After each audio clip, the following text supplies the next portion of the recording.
did, and it's pretty awesome. Check it out. Okay. I guess we could start with your, I almost said Cocaine Cowboy. That's a Matt Mays song. It's a documentary as well. Cocaine Cowboy? There's two of them. What's it about? It's the 1980s, like a Miami cocaine trade. Oh.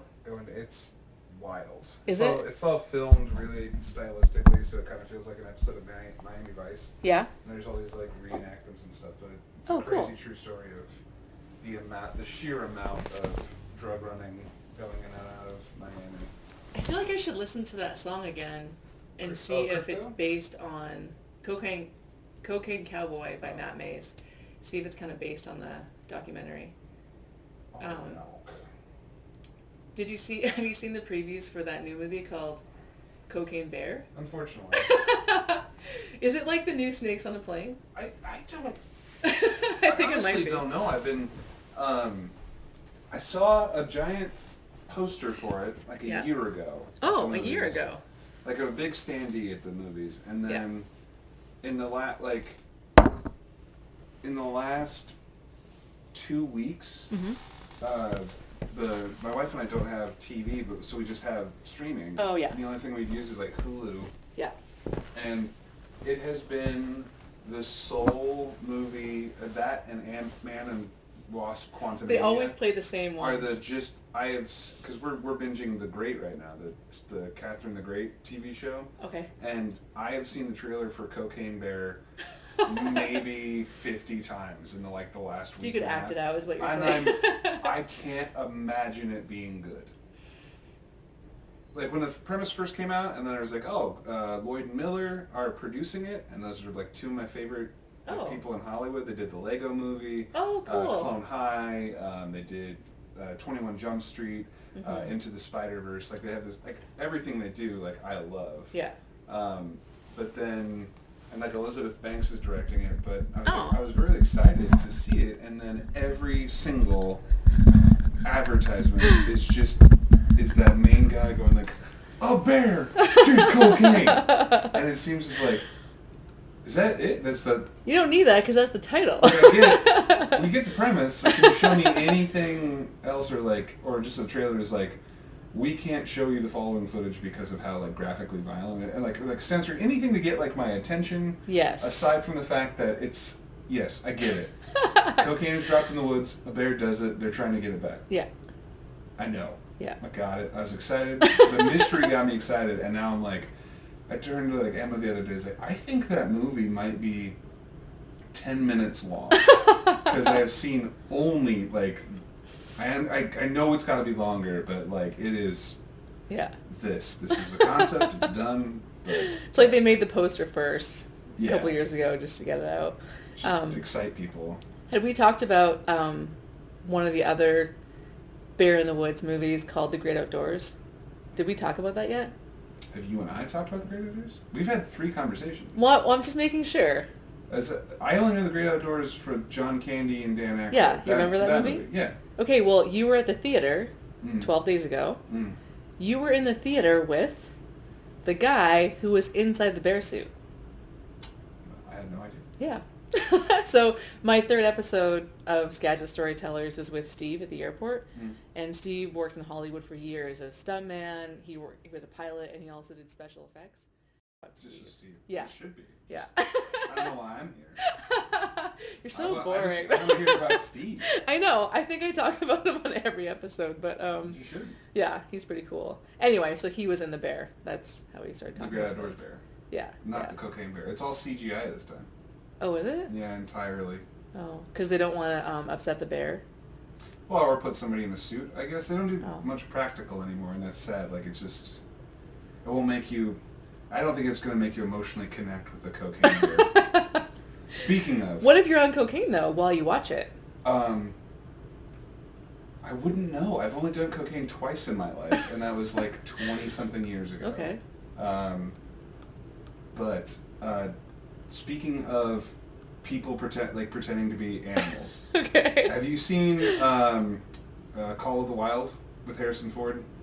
No. remake of like an old book, like, or it was like a movie that they did of like an old book. Okay. The star of it's just about this dog that gets captured. Okay.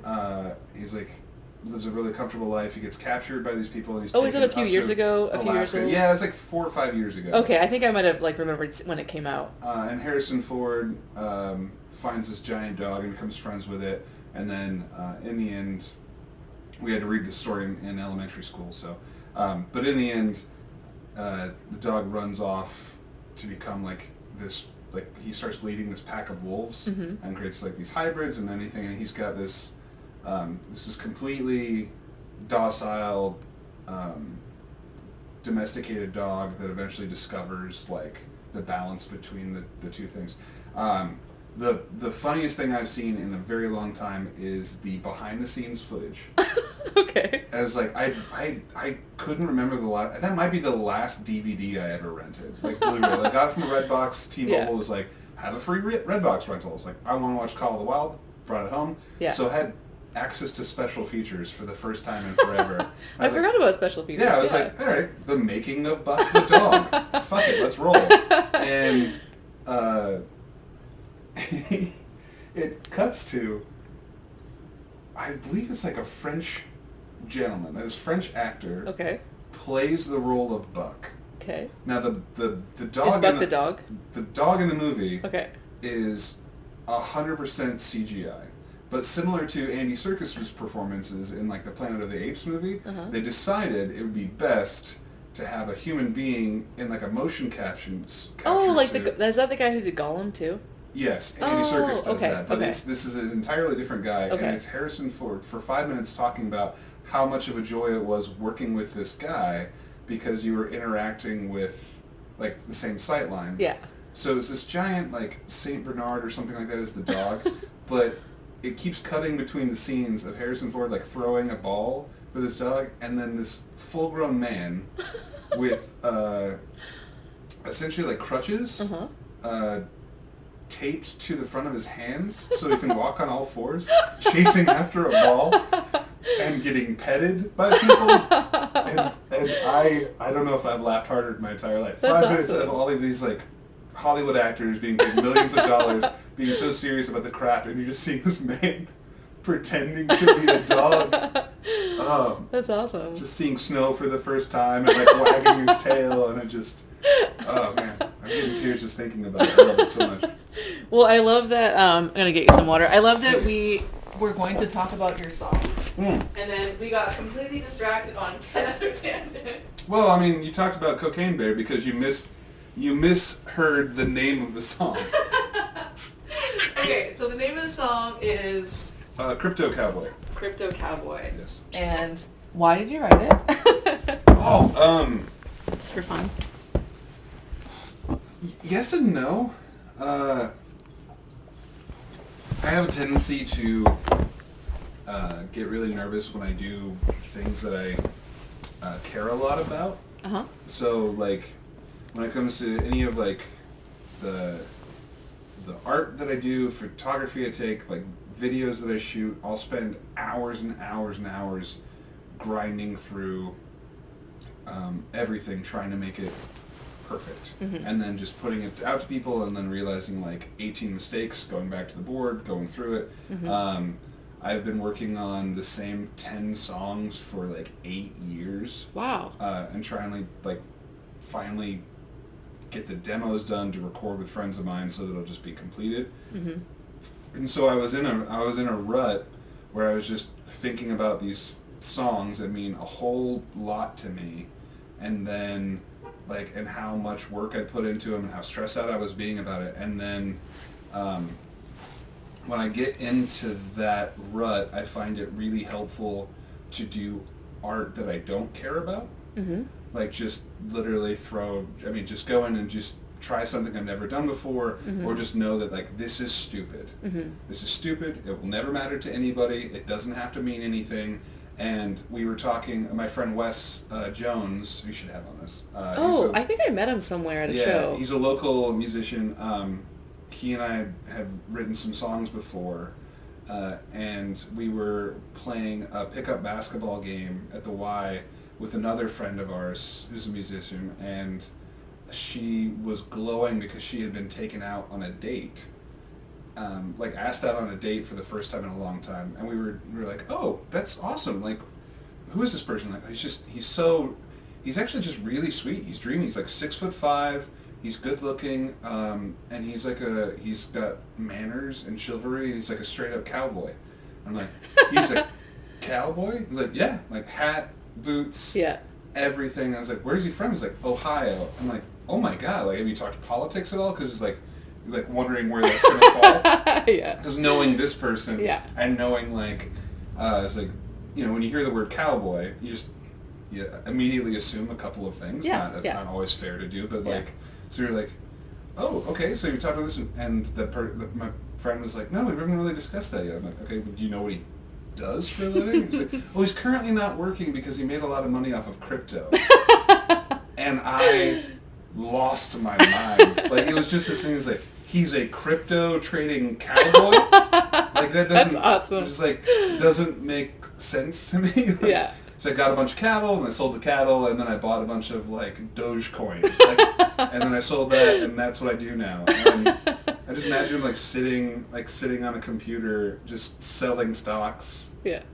Or, like, data mining. While he's wearing his cowboy boots with spurs. Yeah. Fucking spurs. Spurs, of course. Yeah. Am I okay to swear on this? I didn't ask. I think it's fine. Do you want me to avoid it? Because I can. I mean, as long as it's not, like...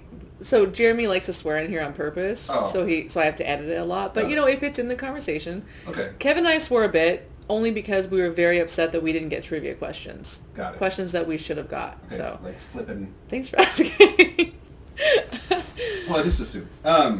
So that basketball pickup story. So, I went home. Well, like, Wes and I just started, like, singing... Just went into, like, an improv, like... I love that. He's a crypto trading cowboy, and just did like a 1990s like Garth Brooks, Travis Tritt style song, and we just like kind of like riffed and kind of like made each other laugh doing lyrics. And then I went home that day, and then while my son was sleeping, I just put into Chat GPT, like the AI, and I was just like, write a 3-verse song about a crypto trading cowboy in the style of Bob Dylan, and hit enter, and then the computer wrote it. Like, wrote the whole thing. That's and amazing. I just texted it to my friends and was like, we are being irrelevant as artists. Like, we are done. Like, it's 5 years, we're done. And they all laughed, and then it was a good launching point, and then I eventually rewrote the entirety of the lyrics. But I like saw it and I was like, okay, if we make this better and like Wes and I were like text back and forth. But then I just took what the computer had written, and then I used an online studio that has like some loops, and you can set the keys and the tempos, and you can record and do like auto-tune. Thank you. You can use auto-tune, and then it has like set instruments and like MIDIs. And so I took like a Americana and country packs and went through them and found like hooks that I liked, and then cut them up, and then found drum beats, and I just put on like a stationary, like a flat 2 minutes of a standard like this is a template, and then I pulled the lyrics up from the computer and then sang it just to the tune. Like I listened to it once, and then I just sang and tried to match where it would go, and then I set my vocals all the way to auto-tune. Got it. And then listened back to hear what I should be singing, like the notes, because I'm not a very good singer.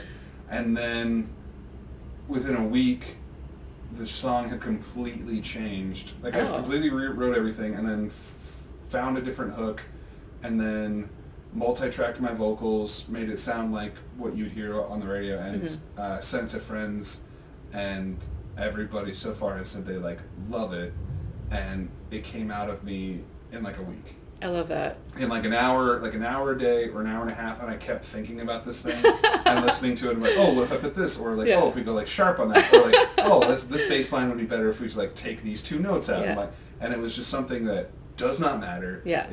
It's the stupidest song on the planet. But now it matters. It just poured out of me, and still haven't worked on the other album. I love it. Yeah, so that's Crypto Cowboy. Was that the Was that the final version that you played for Jack in the store? No. When I heard it? It's different now. I had to make a couple revisions. Okay. All right. I was a couple bars behind on the big, and I added on the big crescendo, there's like a 5-part harmony singing, and it's all me. Okay. Singing over and over and over, and then auto-tuning, and then changing them to octaves. But I added one of those sounds. Nice. It's like a DJ drop-in, so you can really tell it's the big crescendo. That's awesome.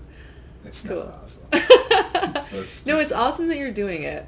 Anyone who's doing something is awesome. Like we've had several conversations up here about that. Just how so many people say they're going to do something, they have this great idea, they're very excited about it, and then nothing ever happens.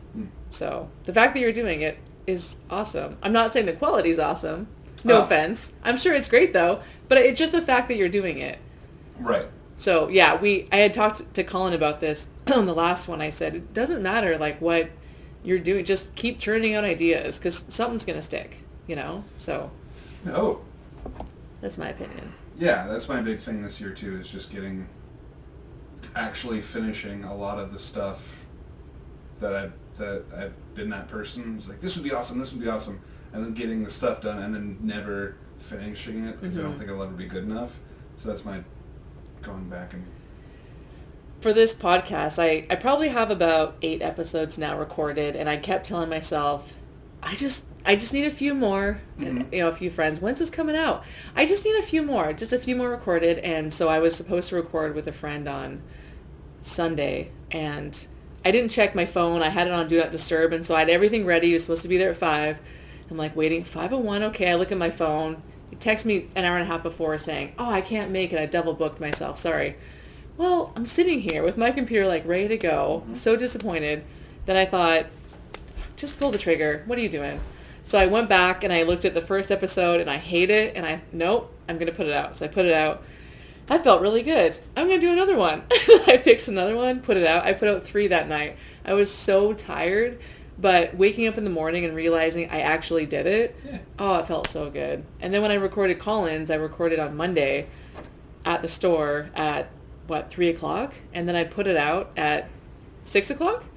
And I just thought that was so cool that Colin walked into school on Tuesday morning going, look, guys, I'm on a podcast, right? Awesome. So anyway, it was really cool to, like you said, just get it out and just finish it. And I know that this is not perfect at all. Like I said, I already have better equipment coming, but the fact that I've heard so many people say they want to start a podcast, so many, and they don't do it.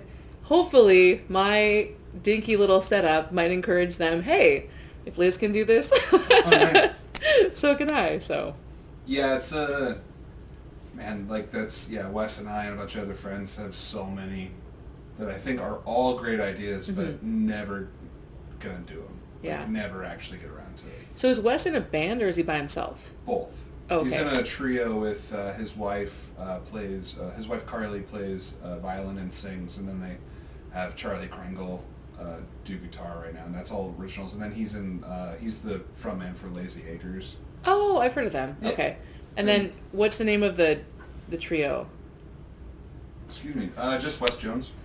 Oh, okay. Just his Wesley name. Jones. Oh, okay. There's another Wes Jones in Washington, so sometimes people come up to his shows expecting it to be that other one, but it's not. But so he's trying to find another name. Well, and you said you basically have an album done. Yes. When are you playing at the Hub? This is where we promote the Hub, your show. Oh, it'll be a while, and if that album ever gets. When that gets released, because the demos are being done, and my plan is to gift it, essentially. What does that mean?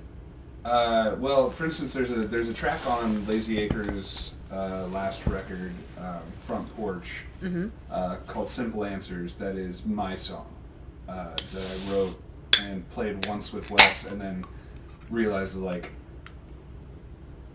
I don't know if I'm ever going to get this recorded.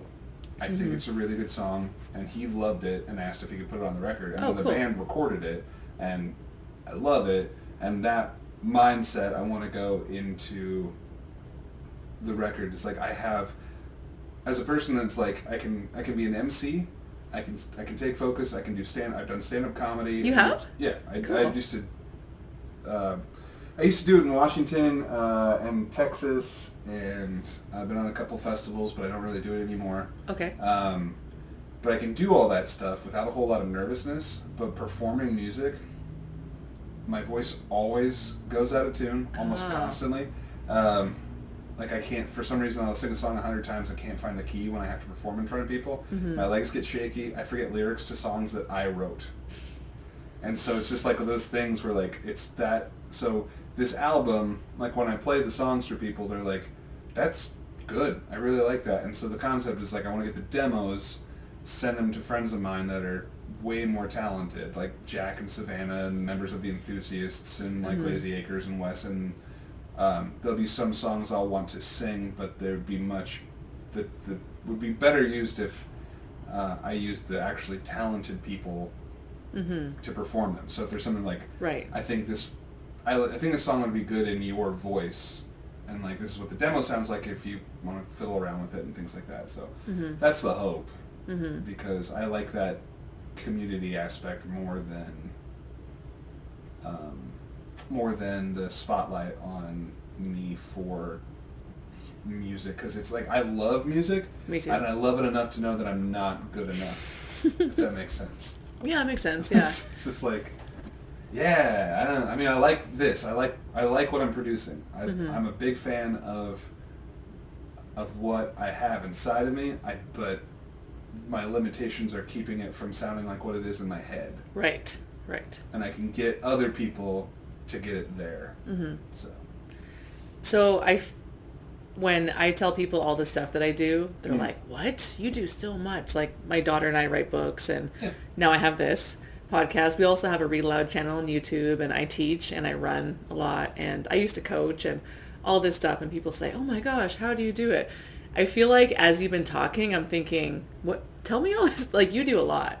I do. It sounds like... I dabble a lot of stuff. So do you, like, what's your full-time job? Right now I'm a stay-at-home dad. Oh, right. We talked about that. Okay. Yeah, I had like 17 jobs at Farmstrong. Because you were working at Farmstrong. Yeah, for like 7 years. Okay.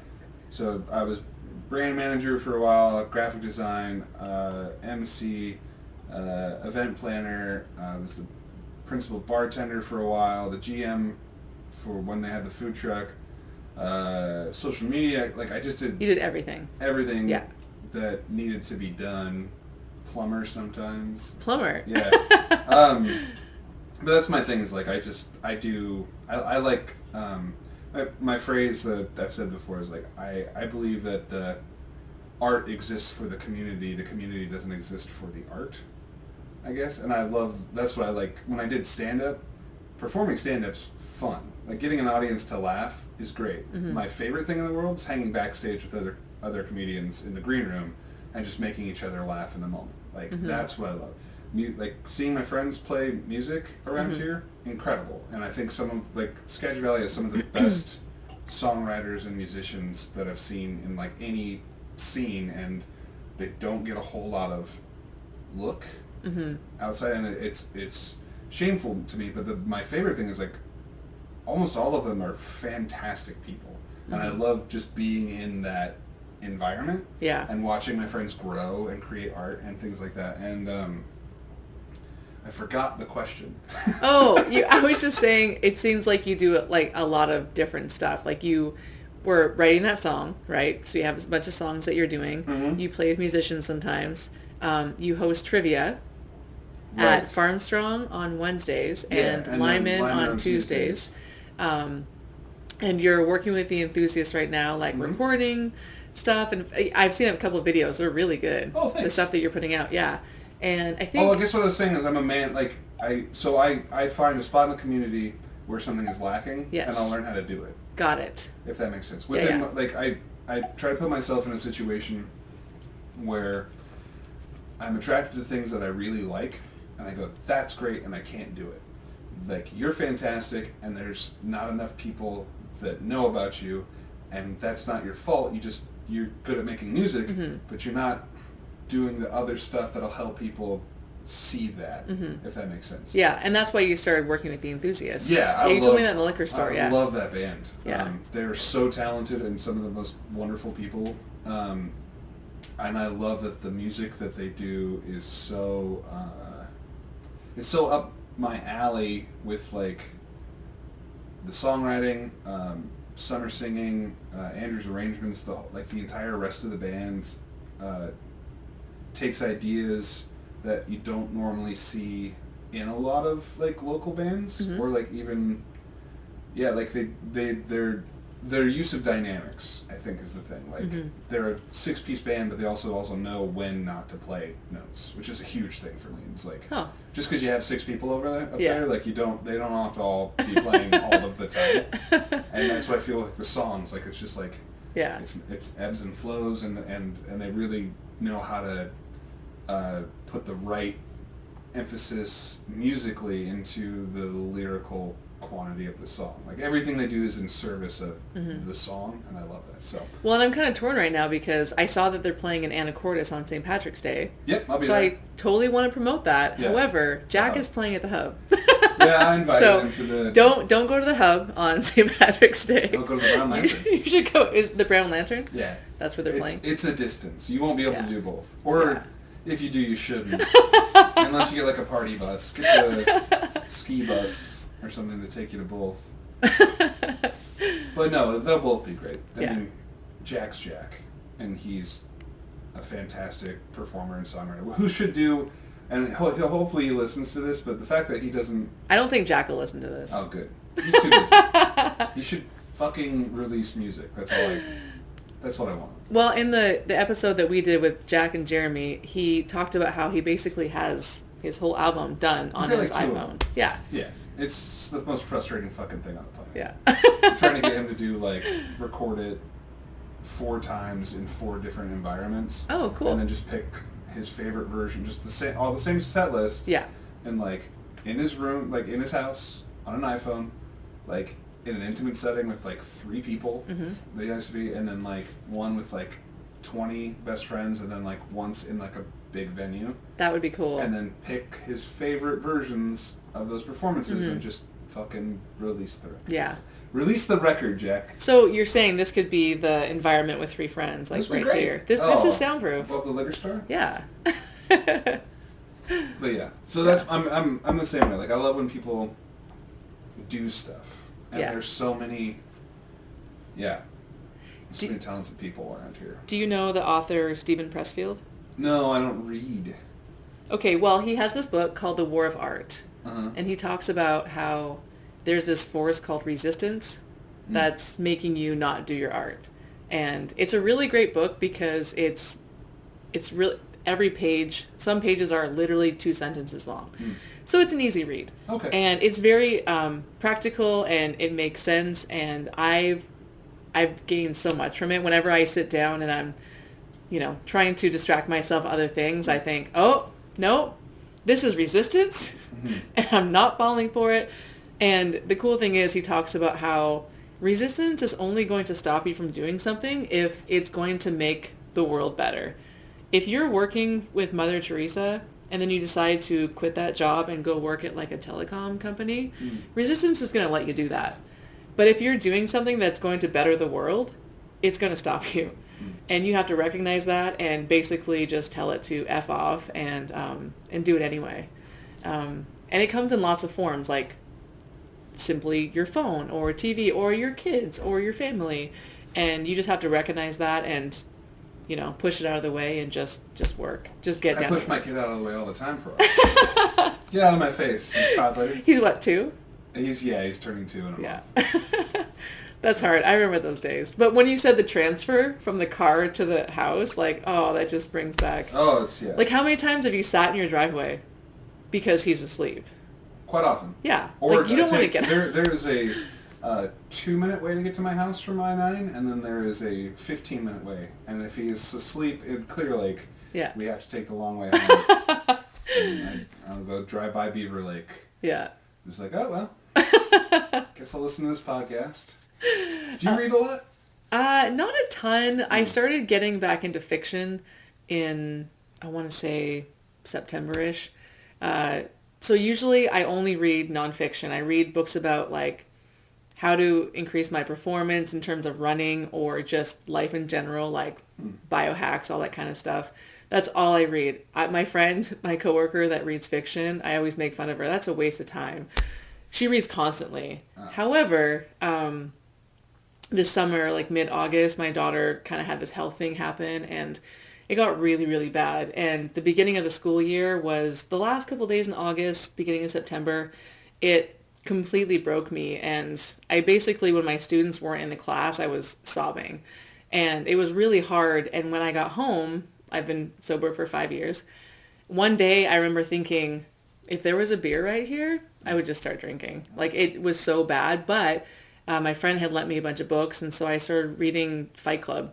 I just picked it up and just started reading it, and holy cow, like, I didn't even, like, I just escaped. I escaped for 3 hours. I remember putting the book down and going, wow, I didn't even think about Olive being sick at all. Like, that was great. I can see why people read fiction. Yeah. And so I read 2 more books, and it was amazing. And so I haven't read a ton the last couple of months, but because everything's been a lot better with her, but it was a really nice way a healthier way to escape. What a strange one to go into, though. Like, Palahniuk is, like, so fucking dark. Palahniuk is so freaking dark. And I read Fight Club, I read Lullaby, Lullaby's the worst. Diary. Oh, no, Lullaby's not bad. What's the one with the short stories one? Did you read that? I don't know. I read Choke. I'm reading Rant right now. Rant is, I think, his best book. And is that the one, that's the one where it's like an interview style, right? Yeah. Rant, yeah, kind of. Yeah. Well, it's like an oral history yes. of the person that's immune to rabies. Yes. And you can't plug it. Like, it's the future. Yeah. I just finished that one part where he kept, like, sticking his hand down the hole to get bit by the... Yeah. It was crazy. The whole thing's, yeah. Well, I mean, that's the same, like, for your thing for escape. Also, like, your school teacher and Fight Club is, like, the whole premise is just a visceral takedown of the American school system. I know. Like, that's the whole basis of the book. I'm not your typical second grade teacher. All right, gotcha. But you are not your colored pencils. You are not your chalkboard. I did, though, however, get a Fight Club tattoo because it kind of affected me a lot. So I got the line, may I never be complete, may I never be content, may I never be perfect. And yeah, those lines just kind of stuck out to me, and yeah, so I got that. But so speaking of my tattoos, when I had wrote you and said, hey, let's chat on this podcast, you're not scared of a mic, thank you. No. But also, if you know anyone else, and you said, oh, I know some raconteurs. I didn't know what that word meant. Yes, I know this. Which is funny because I have this raconteur tattoo on my arm, and it makes it even better now that I know what that word means. So anyway, thanks. Storytellers. Yeah. Skagit raconteurs. Did I tell you about the tattoo? It's the lyrics to the last track of their second record, right? I don't know about that. It's just the first line of Carolina Drama. Yeah. And then I have the line here is from my house to the hub. So I can never move because then I Google mapped it, So, and it looks like a scar, which scars are really cool stories, Yeah. Anyway, so. Scars are boring stories a lot of the time. They are? Sometimes. You think so? Well, I mean, like, the biggest scar I have, actually, I guess you're right. Okay, tell me your scar story. 2 out of 3 of my scars are so boring. Okay, tell the exciting one. Well, I'll just do the quick ones. Okay. The scar on my right eye, my right eyelid was removed not completely removed, but had to be reattached when I was in high school. What? Yeah, I was... Reattached? Well, because I was in all-room ball tag at Cedar Woolley High School, and... What's it called? All-room ball tag? What's that? Essentially, it's like dodgeball, except for there's separate teams, but, like, if you get hit, you're frozen, until, like... And then, like, a ball is taken out of place. So, like, eventually... That sounds dangerous. It is. Well, like, more dangerous than dodgeball. Because dodgeball, you leave. They pushed the bleachers up, and there was one ball left, and me and this one other kid, Connor, and We both ran for it, Yeah. and I dove in and got the ball, because it was like, if you have the ball, like, you just have to hit the other person and then you win the game. Yeah. And he already didn't like me. And he used this opportunity to slam my face into the bleachers, and it severed my eyelid. What? Was there just like blood everywhere? Well, it was like sliding. Yeah, and my teacher came up, was like, and I got up and threw the ball, and the PE teacher like blew the whistle, and everyone's staring at me, and there's just blood gushing from my face. Oh my god. I had to be in a play that night. I was the lead in Father of the Bride. What? And I walked into, before my mom took me to the emergency, or when I got back from the emergency room, I walked into my theater teacher, and just like, I was the lead that evening. And you had a patch. I had, not a patch, but like my entire eye was black. Like, everything was black. And she just looked at me and she's like, guess we're putting you in glasses. And I wore the thickest Sunglasses? frame, like, no, I mean like, like glasses. Okay. But like I'm talking like 4-inch thick Like Coke black bottles? frames, like Mr. Magoo would wear. She was, so angry at me. Oh my gosh. How did the performance go? I don't, fine. Is there a recording on YouTube we could find? Of all the theater I've done in like high school, you think back and like, you think like, I was wonderful. I was like a star. I was also like, I was like 6'4", 6'6" in like high school. So like, you were this size? Yeah, I was like in junior year, I was sitting around like 6'7", and so like having me be anything other than the lead role, like the lead role or the giant bad guy that has like 3 lines that has to carry people off stage. Those are the two That's things your I only got purpose. to do. Oh, that's and you just funny. think back, it's like, oh, the performance was wonderful. It's like, no, it's like high school theater. It was just so. It was also Father of the Bride. Like the movie with Steve Martin? I think it was the play, but yeah. Okay. Huh. That's really funny. So No, we sat up there and we just all watched the movie while I stood there in glasses, like big thick glasses. That was the whole play. The whole play. It was just me. So your other 2 scar stories are not exciting. No, like one when I was just a kid, like I have a giant scar on my leg. I just stepped through it. My uncle and aunt were building their house, and they had laid a towel down on the ground, and I was just a kid. I was like 9, and I ran across and stepped on the towel. Oh. And the towel was covering a furnace hole. Oh. That had like a nail, and so my whole leg went down and just cut me open. Oh my gosh.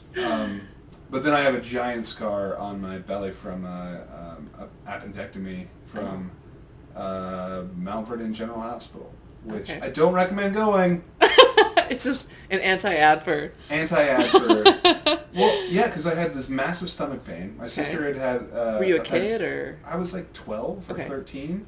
My sister had appendicitis like 3 years prior, so my parents had already gone through it. Got it. Put me through all the tests, take me to the ER, and then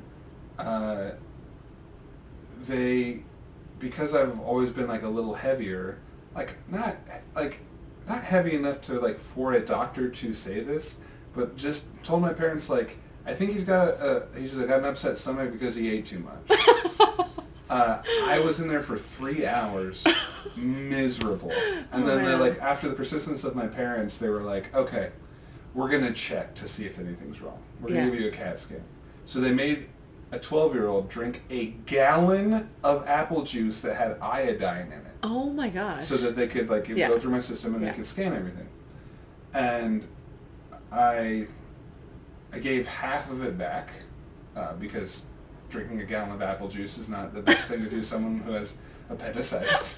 So I returned half. And then they gave me a CAT scan and then put me back in my room. And an hour later, they let me know that they had emailed my results to the laser person. Radiologist? Okay. There you go. They emailed it to the laser person.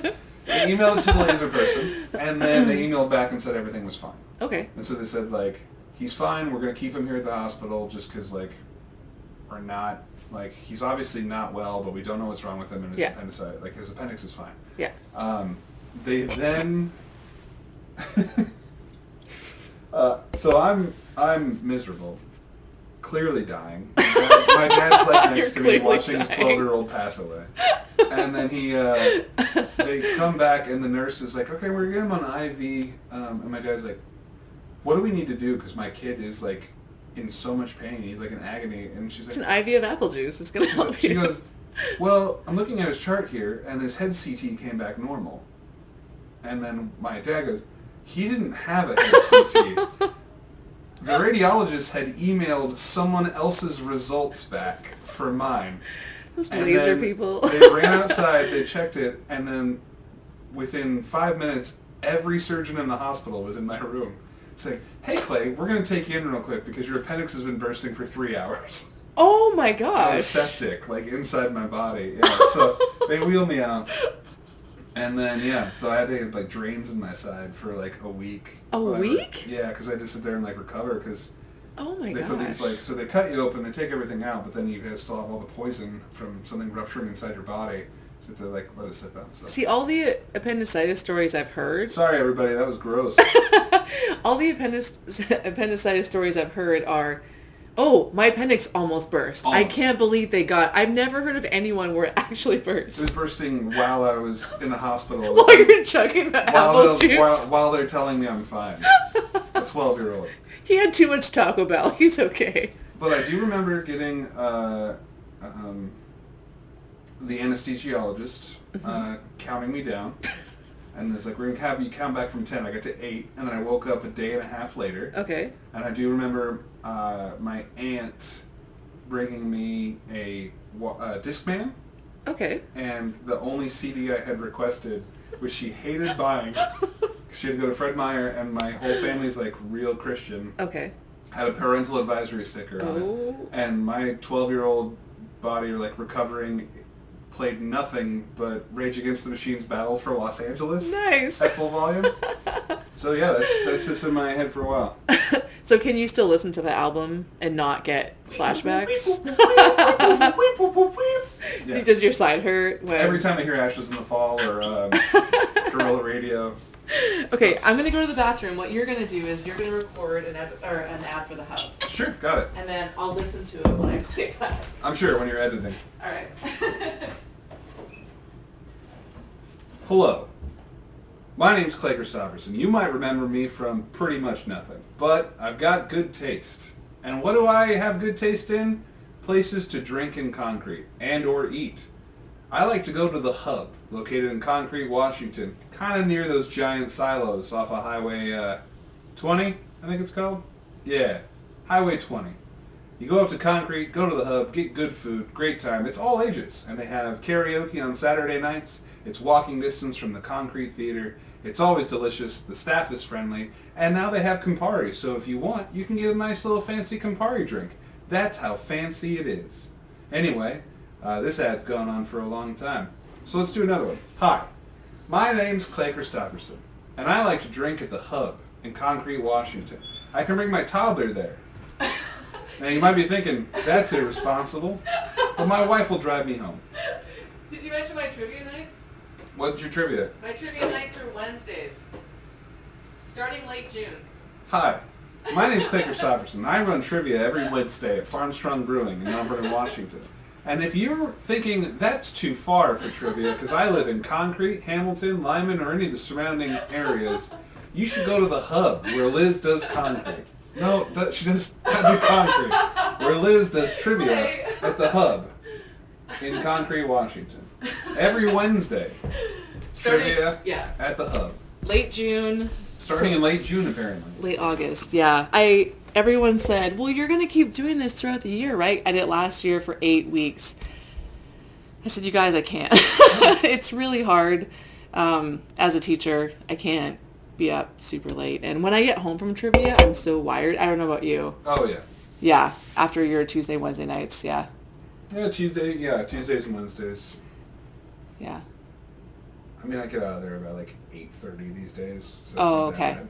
Yeah. It's from like 6 to 8 or 6 to 7:30, and I can usually get home by 8. So. Yeah, that's not too bad. Yeah, we did Thursdays last year, but I'm curious to see how Wednesdays go. It'll be fun. I'm excited. Hump Day at the Hub. Trivia. And like so, do you like going to trivia when you're not hosting? Like, or are you kind of like Does it kind of put you off? You're like, I don't want to go. I haven't gone in a really long time. I do like trivia. Yeah. But I also feel like, I don't know how unfair it is to go because you never know what the rounds are going to be. And I have done trivia for 6 years at Farmstrong, and I will repeat myself multiple times. I use the exact same round, and you'll get the same scores. Like, nobody retains. Yeah.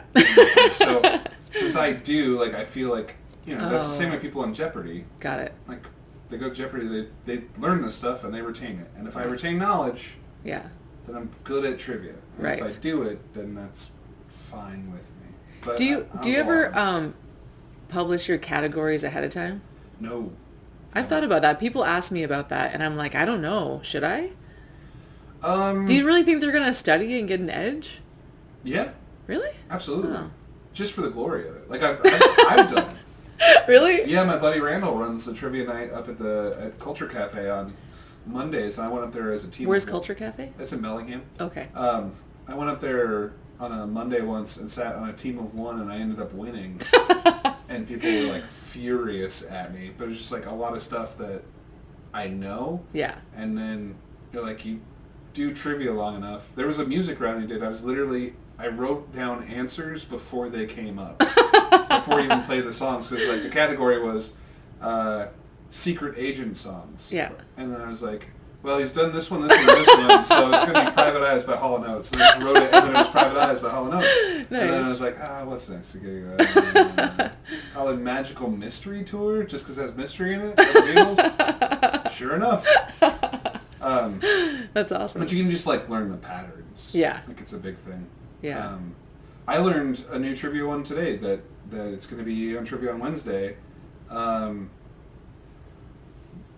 Like the ingredients of a margarita pizza are specifically designed to represent the colors of what?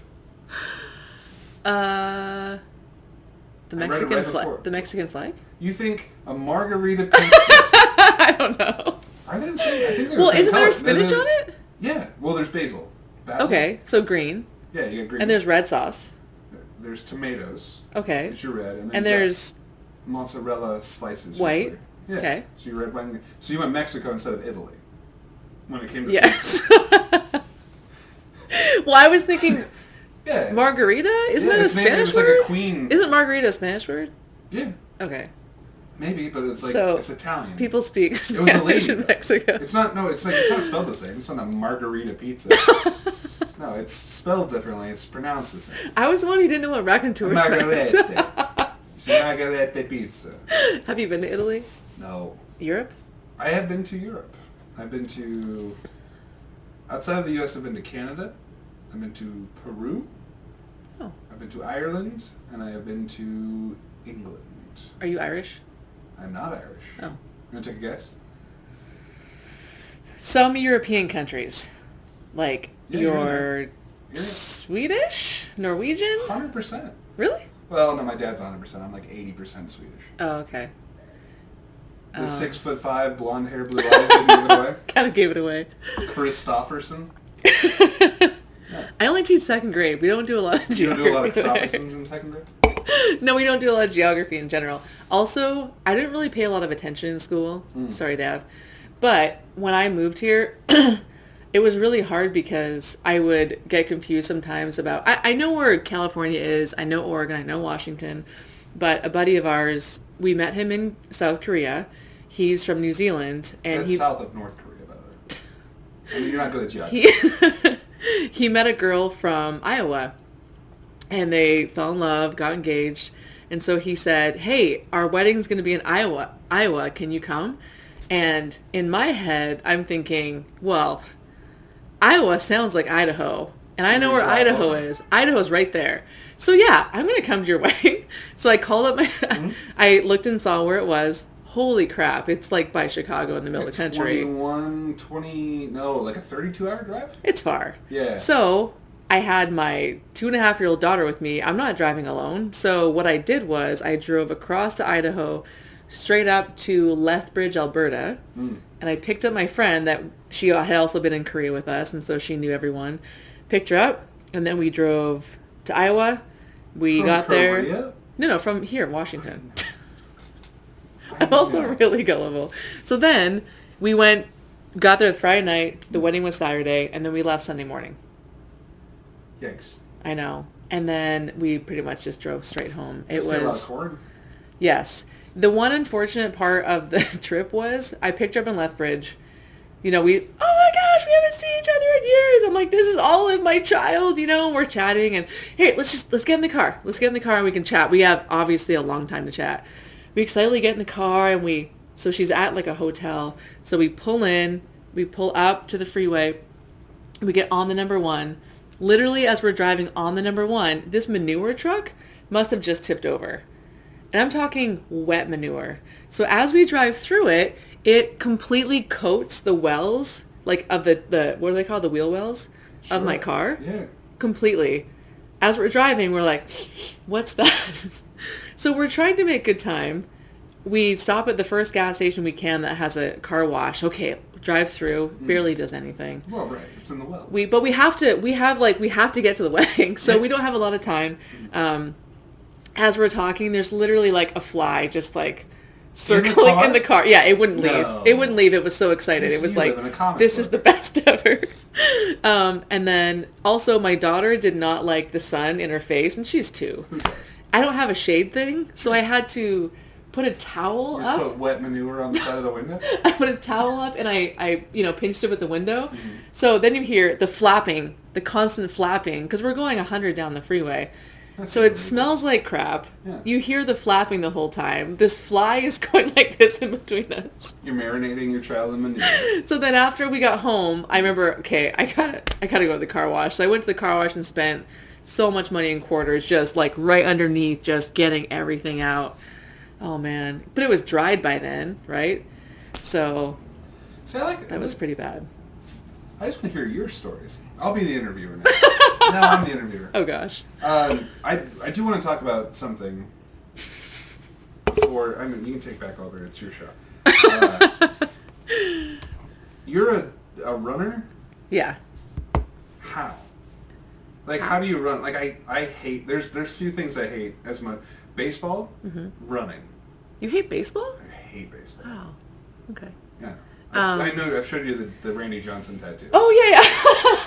Yeah. Yes, yeah. I have a baseball tattoo on me, yeah. But I do hate, like, it's, of all of the team sports or competitive sports, like number one with a bullet, least favorite, baseball. You hate watching it or playing it? All of it. Everything. Yeah, everything about it. Okay. I hate the stadiums. I hate the food, the over expensive beer, the fans. The fact they had to play 192 games to figure out who's best. Insane. That's true. That's a lot. The uniforms. I hate everything. Okay, so I get that. Why would you hate running? It hurt. Yeah. I had when I was in high school, I had a tiny little friend. R.I.P. now, but he used to be a long distance runner, and he would always he was on track, and he would try to get me to go out. But he was like 5'4", maybe 110 pounds, maybe. And then he would take me out, and I was 6'4", 6'5", 240, 250 on a good day. And he was come on, I've just had so much earth to move. I've had so much mass to move across the planet, and gravity works certain ways. And it's also I do long distance biking. I've done 62 miles, bells to bells. I do the Centennial with a friend of mine. Love biking. I like hiking. I do 8 miles. I like hiking. I like biking. Running is the dumbest. I hate running. I've done one 5K in my life. Yeah. And the entire time, my wife and I were running, and we're why did we train for this? Yeah. What is this? It's oh my, I cannot, we'll just do a debate, I guess. Try to convince me why running doesn't suck. Well, first of all, there's several categories of running. There's road running and trail running. Beep beep. Trail running's the best. Road running sucks. Yeah. Also, those crazy 5Ks and 10Ks that are organized and everyone shows up and there's music and people are stretching. Shiny shorts, people peeing themselves in the street. I did one in Kirkland to support a friend because she was running a 5K, and I said, well, I can't pay for a 5K, but there's a 12K, I'll do that. So I showed up, and I saw her at the beginning, and then I saw her at the end, and we're sitting there like in the chute ready to go, and I just thought, I can't, these people, I'm not, like I said, road runners versus trail runners. Also, I do ultras, which is anything over 30 miles. No. Yeah. No. So my race that I'm doing in May, it's a 200 miler. So, but the thing is, you can't run, like you're not going to run that long. Obviously the top guys do, and I'm going to have a couple of them on my podcast, but after 40 miles or so, you're just walking. It's called death marching. So you're basically just walking and not stopping. For all you Frightened Rabbits fans out there, it's March Death March. Listen to that track. Frightened Rabbits March Death March. What song is that? Frightened Rabbits do a song called March Death March. Oh, okay. It's very, very good. All right. I'll listen. I'll put it on my running playlist. There you go. Don't. So yeah, I've attempted 200-mile races, and I DNF. That's called did not finish. I DNF'd both. One, I was 2 hours past the cutoff, and it was a 2 miles. It was a 2-loop race, so 50 miles in, 50 miles back. They cut me off. The second one I tried was Strawberry Fields. It was a couple of years ago in June. It hit like 110 degrees here. Oh, yeah. Right? So I was running that weekend. I went to Southern Washington, Nope. and I attempted to run 100 miles. Nope. I had to stop about 3 p.m. because it hit 107, I think. And I was like, I'm going to die. So I had to stop, waited till it got a little bit, it got to 103, and I'm like, okay, it's 103, I'm going to go. So I only did 36 miles of that one. I did 6 loops. So that was another DNF. So those are my 200-mile DNFs. And this race that I'm going to, I volunteered at last year, and I just loved seeing all the 200 guys, like, because it's a 9-mile loop and you do it 21 times. So seeing them come in, just either, like, sometimes they're just destroyed and they're like, I can't go back out. But they go to sleep for like 20 minutes, an hour. They wake up, they get a burger. Okay, I'm going to do one more loop. They do one more loop. They're like jazzed. Their dad shows up and walks with them. They do another loop, and then they just keep going. And just that mental game, it's not even about physical at all. I mean, I do need to train for it, but it's 100% mental, and I'm going to hallucinate, which I'm really excited for, because once you're up for 24 hours when you're running, right, you start to see things. Oh, okay, so does this stem from you being sober? No. Well, actually, I stopped drinking when I did my first marathon. I just couldn't get up in the mornings because hangovers just hurt the older you get. So I said, well, I'll just stop drinking for 4 months until I'm done my first marathon, then I'll drink again. Sure. So I did that, and then I finished my marathon. I said, I'm never running again. That was horrible. I hated it. Mm-hmm. Why would anyone do this? And so I had a few drinks. Next night I had a few other drinks. And then I woke up in the morning, and I just felt shitty, and I just thought, I don't want to do this anymore. So I just stopped. I wasn't going to run again, but then my friend said, you should try ultra running. And I said, what's ultra running? And he's like, oh. So he told me to look up a couple races, and I did. And yeah, I'll just do a 50K. I did a 50K. Oh, and then my friend said, hey, we're all trying to do a 100-mile race around the Gulch in Mukilteo. You should come and do the 100K. And I said, all right. So I went and I did the 100K. That was the best because I should have stayed. I should have stayed when I finished. It was 23 hours. I did 60 miles, and I should have stayed, but I didn't. I said, I'm so energized, I'm going to drive the hour home. It was like driving drunk. So I'm basically driving so out of it. I thought I saw a pirate ship at one point in Arlington, but it was a car lot. For sure, I saw it. It was a pirate ship, and I got closer. I'm like, it's trees. Those are just trees. So I'm really excited to hallucinate it's called Pigtails, the race, at Pigtails 200, because I've never tried a race that long. So, real quick, if you or someone you know has been running a long time, grab their keys. Because they're tripping.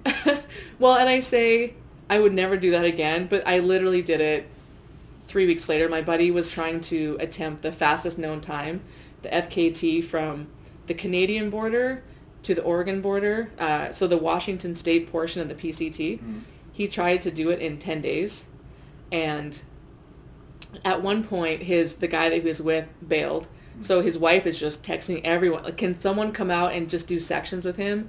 So I went out there and just did a 30-mile section with him, and I finished, and I said, again, whew, I have so much energy. I know I've been up forever, but I can do this. So I'm driving through the Rainier Park, about to fall asleep, but there's nowhere to pull over. And it's 3 a.m. I can't believe I even made it out of the park. And I pulled into the first parking lot I saw, and I'm like, I can't believe I did this again. And I just pulled over and slept for like 4 hours. And then eventually made it home. But that was really hard. Jeez. But I'm never doing that again. Yeah, you've endangered people with your running. That's what I'm saying. Running's terrible. Don't do it.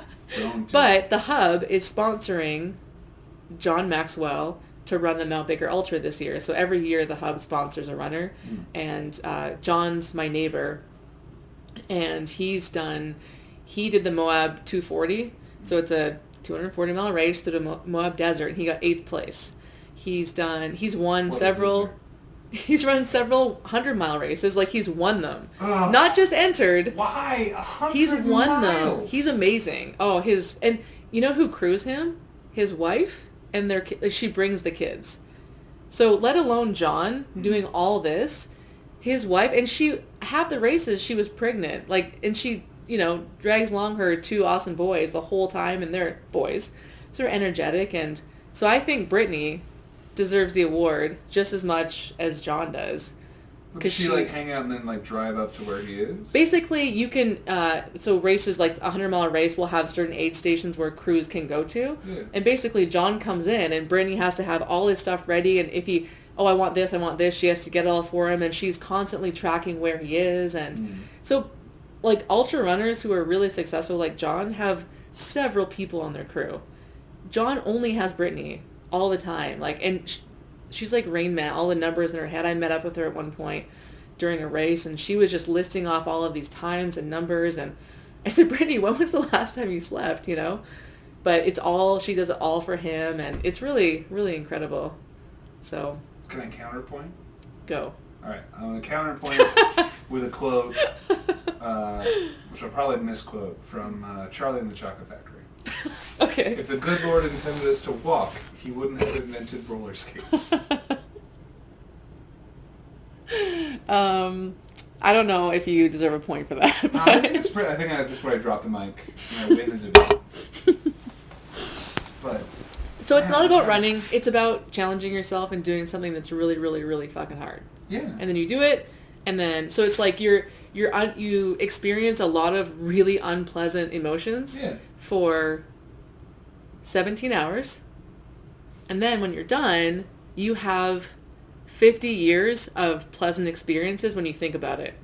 Whereas most people... I get what you're saying. I've done mailbox, the hard trail mailbox, and I was way unexperienced as a hiker to do that. It was scrambling up a mountain. Then we came back down, and I fell apart. Because all my friends had done more, and they had to come back to get me. And I still think about that as a negative experience. And I've done it a couple times. I've carried a massive chain, and I carried a chain in my backpack all the way up to help the park association. And I've done it a few times, and I still, it's proud to have done it. But you do that's why I like hiking, but and biking, but running seems to be. I just can't understand that. You're not moving faster than you normally do as a human being. You're not with biking, you're experiencing these distance, and you get your ebbs and your flows, and you're manipulating this machine, and you experience the wind in your face, and going to these new places under the power of your own body, but you're still not sacrificing days and hundreds of miles of. I guess I'm wondering, I am actively interested, aside from the endorphin hit that you're getting from putting your body in that ketosis. Yeah. Aside from that, endorphins hitting you because you're punishing your entire system. What other factor? what other benefit, like, are you getting over any other sport, I guess, or any other activity that can get kind of a similar concept without, like, dedicating that much, like, time and exertion and boring distance, I guess? I guess I've never really tried any other sport to get that same feeling. Okay. So, I don't know, I just kind of, it fell into it, and then the more I volunteered at races, the more I wanted to do more, and the more ultra runners I met, I'm like, you are my people. Oh, nice. Like, we do this crazy, like when you meet musicians, like, we do this crazy thing that we can, like, when my friend John and I, we get together, we're just nonstop talking about other ultra runners, other races. Oh, did you see about this person? Then we talk about his runs and my runs, and it's funny because our neighbor was like watching us, like, I want to be a part of this conversation. I don't know what you guys are saying. So, so David Goggins has this quote about being uncommon amongst the uncommon, and I think that, like I said, like, marathon runners are kind of uncommon, and then ultra marathon runners are even more uncommon than that, and I don't know, I just like kind of being part of this, like, crazy, like, 100, 200 mile club that not many people can do. Okay. So, yeah. No, I get that. I mean, I'm actively, like, interested in that kind of stuff. I had the same conversation with my old store manager when I worked at Hot Topic in the Cascade Mall. She was letting me know that she would go, like, every week and get suspended. She had, like, dermal implants in her back. Yeah. Where she would, like, had these implants put in where they could hook into her skin. I heard about that years ago. I forgot about that. Yeah, she would like be lifted up and it's the very small club. Yeah. And a very difficult thing. And you're like, why are you doing that? This? That you are in an element of suffering that does result in, like, euphoria, and it also in that community of, like, a very, very small club of people that do that very specific thing. So I was just like, because I personally find no joy in, like, running. Yeah. And we're all, like, different, so I just wanted to ask, because it's like, I have not met a whole lot of marathoners, and the only time I ever pretended that I enjoyed running was I was recently single after, like, a 9-year marriage, and this girl, like, I met at a manager meeting, like, was interested in me, but the only time I could get any alone time to talk to her was she ran every morning. And you're like, I would love to come with you. I would go. Absolutely. Let's go run around. That did not work out so well. Well, I mean, trying to have a conversation as you're huffing and puffing. Well, yeah, no, like, we would, like, go back, like, meet, like, back at the hotel lobby, and she's like, all right, I'm going to go cheers. Like, absolutely, have a great day. And then I just go, like, throw up. Just be miserable. I remember this one, I did a race in Southern Oregon, so I drove 9 hours. I drove 9 hours there. It was at Secret Beach in Southern Oregon. It was beautiful. But at one point, because I was literally the second to last person in, so no one's around. I have a really great light, but I could tell it was starting to dim. And at one point, I was coming through this, before I got to the beach part, I was going through this forest. And I don't know if it's because I'm getting older, but I am way more scared now of, like, cougars or whatever. So it's midnight. Yeah. Or no, probably 11 o'clock at night. I'm walking through this forest. No one's around. If I get attacked, no one hears me. Mm-hmm. So my light starts to dim, and I think, crap, I gotta change it. Oh. So I'm listening to, I remember so distinctly, it was Bert Kreischer was on Joe Rogan, and I just, like, remember exactly, like, they were just, I forget what they were talking about, but I remember that exact podcast, and I sat down, and I remember thinking, I can't pause it. I can't hear this when I shut the light off. So I sat down, and I got my battery, and I got my light off, and I held it, and I went like this. I closed my eyes, and I did it all just by my hands, and then I turned it back on, and I opened my eyes, and it was on, and it was so terrifying. Just, I mean, as I was doing it, I was thinking, all the animals were just walking towards me. When I got through the forest, I thought, okay, that's it. That's the scary part done. I'm on the beach now. Well, the beach was quite a few miles. So, and again, it's 11 o'clock. I can't see anything on my right. It's some sort of, like, road eventually that way. On my left is just the shore. And all you can hear are waves just, like, crashing. And so I'm running, walking, just like, okay. it's fine. It's just the water. It's just the water. And I move my light over and just see the waves. And it's almost like dinosaurs to me. I'm just, okay, no. Just eyes straight ahead. Just keep going. And all I can hear is the water. Well, Olive and I watched Into the Wild a couple nights ago. And there was parts where the wave was crashing. And I just instantly went to that. Oh, God. Olive said, what? I said, that like really gave me a trigger for when I was on the beach at 11 o'clock at night in Oregon by myself. Like, what if my path wasn't super straight and I started to veer towards the water? Yeah. Oh gosh. Anyway. So yeah, ultra running's amazing. Oh, great. This is an ad for ultra running. If you ever think you're being stalked by a mountain lion, and you're like, yeah, maybe we are. And then the thing you don't want to do is then on your way driving away from the campsite to look up what a mountain lion sounds like on YouTube, and then realize you were absolutely being stalked by a mountain lion. So I'm guessing this happened to you. Yeah, my wife and I on our first date. What? Yeah. So where were you? What? We were in Oregon. Oh, in Oregon. Okay. Yeah, we're outside of Corvallis. Okay, yeah. Friends of ours had a camping site. We went and visited them, and it was a walk-in, and so we had to walk like half a mile back to our car spot, and yeah. So like, were you just trying to play it cool and talking to her, but you were thinking, well, or were you both? She heard it too. Oh, yeah. What does it sound like? It like sounds like almost like an engine starting up. Oh. Or like a wheezing like engine, and we heard two of them, one from the right, and then as we walked up later, there was one from the left. And the thing is, like, it kept, like, just showing the lights, and then it started to be, like... Oh, it was dark? Yeah, of course. It was the middle of the night. Oh, gosh. It was, like, midnight. Yeah. That was, like, our second date. Yeah. But, I mean, this would be a 3-hour podcast if I told you, like, all the stories, like, how my wife and I met. It's crazy. Is it? Yeah. Well, I think we'll have to come back for another episode then. Also, I've been on television. What? Yeah, she and I were in an episode after I built a tiny house for her. We were on Tiny House Big Living on HGTV. Really? Yeah. You built a tiny house? Yeah. I want a tiny house. They're awesome. I want to put it in my pasture as like an Airbnb. Yeah. Because my pasture has this amazing view. Yeah. And then, the city people will come and rent it for lots of money, and they could feed my sheep and my rabbits. Sure. And, it's exciting for them.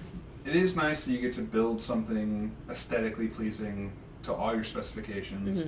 Mm-hmm. Having done it, lived in it for a year and a half, almost 2 years. Before Shiloh. Selling it to another young couple and then having them sell it to another, like, it's a rewarding experience, but I would say, like, it was the first thing I ever built with, like, mm-hmm. other people, and I didn't know anything about, like, how to build, like, so mm-hmm. It was nice that I got to do it. It was nice that I was forced to do it because a television crew was filming me like every 3 months. Oh, so because you started on your own, but then once they... No, I only built it because they agreed to have me on the show. Like, it was a concept I'd thought about doing. Yeah. And then once they signed on, and like, yeah, we'd love to... Well, the interview process lasted like an hour because I emailed them and they said, like, you're literally the tallest person that's ever applied for our show. We want to see this. Wait, why did they care about that? Because it's Tall Man Tiny House. It's the name of the episode, and it's pretty easy gimmick. 6'7" Clay is gonna build his They're own... filming you from underneath, so you're even taller. The best part is filming it. We'll have to talk about this later. But my wife is Emma is standing. She's my fiance at the time, but she was standing on like a 7-inch box. Really? Like 7-inch, maybe 10-inch tall box. Yeah. Just so they could like have us framed in the shot for like the interviews. Yeah. So like everyone that's watched is like, Emma, I didn't know you were that tall, because like she's just so they didn't have to frame us entirely. Yeah. That's awesome. Yeah. Cool. It's crazy. The ins and outs of reality television is a fun. It's really fun to see. How many podcasts have you been on? 3. 3? Which other ones? I'm a frequent guest. Well, I was like 3 years ago. I was on at least once a month. My friend Ryan Cudahy does a live podcast. Oh, the beer one. No. Oh, sorry. Ryan does one called... Wait, it's live? Yeah. Oh. So he does it on there's an app that's this like live podcasting where you can like actually people listen in and they can chat with you during it. Oh, okay. It's on Castbox. Oh. Mind Spelunking. Okay. I've done that a couple times with him. He's a comedian from Bellingham. He's cool. one of the most brilliant comedic minds I've ever met. But he has guests on, and then he basically has you go through like a lead hypnosis. You're not actually hypnotized, but he just like has you close your eyes and then tell him like a memory, and then he inserts himself in that memory. Okay. And it's basically like D&D. Okay. It's like he's the dungeon master leading you through your own memories. That's awesome. Yeah, and then Behind the Laughter or something like that, another comedian podcast that I did like a long time ago with my buddy Matt. Yeah. It's just one of those podcasts of like comedians not being funny, just taking themselves so seriously. Just like the small Bellingham scene. So. Yeah. So this is your first one in a while then? Long time. Yeah. Cool. I have and then there's the one I did that I'm part of the projects I have to get out. But I only filmed 4 of them, so. Yeah. Eventually. Cool. Well, I think this is definitely part 1. Part 1 of our hangout. I knew this was going to happen, too. You knew this was going to happen? Oh, yeah. All tangents? Well, right away I knew that I think we'd have a lot to talk about.